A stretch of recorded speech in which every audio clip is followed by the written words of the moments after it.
iba pang sangkot sa anomalya. Nag-uulat mula sa Malacanang, Rocky Ignacio. Rocky?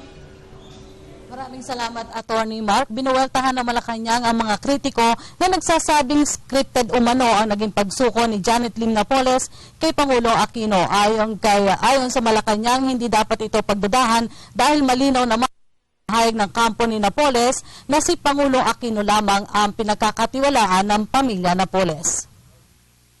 Nanindigan ng Malacanang na hindi scripted ang pagsuko ni Janet Lim Napoles kay Pangulong Aquino. Ang Pangulo lamang anya kasi ang tanging na pagkakatiwalaan ng pamilya Napoles.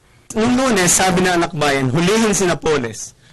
Nung nag-surrender na si Napoles, scripted ang huli. I mean, make up your mind, anak bayan, and be a little bit smarter than what you have stated. Sumuko kasi si Napoles ang itinuturong mastermind ng 10 billion pesos pork barrel scam ilang oras matapos i-anunsyo ni Pangulong Aquino ang 10 milyong pisong bounty laban sa kanya habang umiiral pa rin ang 5 million bounty sa kapatid nito na si Reynald Lim.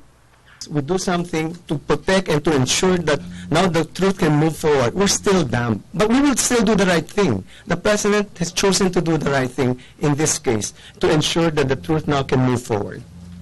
Sa pagsuko nito sa otoridad, bahala na anya ang korte kung karapat-dapat maging state witness si Napoles. Ipinauubayan na rin nila kung iimbitahan ng Senado si Napoles sa Blue Ribbon Committee kaugnay ng maling paggamit ng PDAF, habang umuusad na rin ang investigasyon ng Interagency Anti-Graft Coordinating Council kaugnay ng anomalya. Nilinaw pa ng kalihim na hindi naman naging bahagi ng pagsuko ni Napoles sa Pangulo na ibulgar na kung sino ang mga sangkot sa hanay ng mga mambabatas. We will see. Like I said, we never discuss what she knows, so I myself don't know. So we will see what she knows. In the meantime, the investigation continues. The investigation by the DOJ, the NBI, and the IAGC will continue.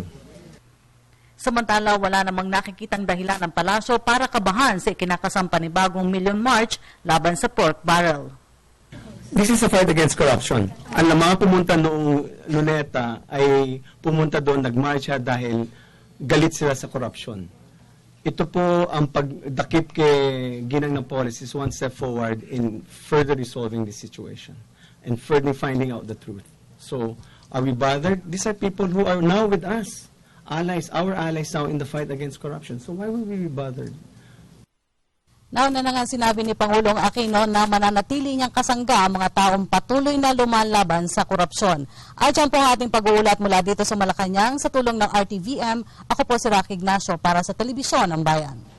Maraming salamat, kasama ang Rocky Ignacio.